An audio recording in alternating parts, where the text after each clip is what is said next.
menggulingkan rejim Saddam Hussein, tetapi juga menciptakan kekosongan kekuasaan dan kekacauan politik yang mendalam.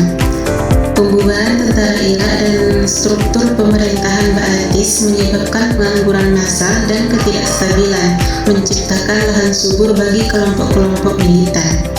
Selain itu, diskriminasi terhadap minoritas Sunni oleh pemerintah yang didominasi Syiah setelah invasi menyebabkan perasaan terpinggirkan dan ketidakpuasan di kalangan Sunni.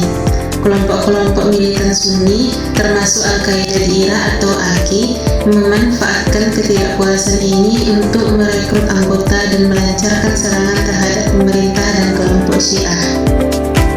Al-Qaeda di Irak adalah pendahulu langsung dari ISIS. Kelompok ini didirikan oleh Abu Musab al-Zarqawi pada tahun 2004 dan awalnya berfokus pada memerangi pasukan Amerika Serikat dan pemerintah Irak. AKI melakukan berbagai serangan teror yang mengerikan termasuk pemboman bunuh diri, penculikan, dan pembunuhan massal. Kelompok ini juga berusaha untuk memprovokasi perang saudara antara Sunni dan Syiah di Irak.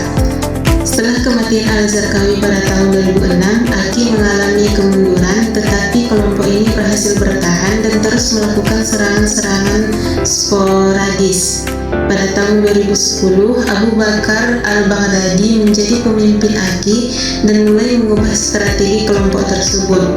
Al-Baghdadi berfokus pada memperluas wilayah kekuasaan AKI dan mendirikan sebuah negara Islam di Irak. Perang saudara di Suriah yang dimulai pada tahun 2011 memberikan peluang emas bagi AKI untuk berkembang dan memperluas wilayah kekuasaannya. AKI yang kemudian berganti nama menjadi ISIS memanfaatkan kekacauan di Suriah untuk merekrut pejuang asing, merebut wilayah, dan membangun basis operasi. ISIS juga berhasil mendapatkan dukungan dari beberapa kelompok pemberontak Syuriah yang tidak puas dengan pemerintah Bashar al-Assad.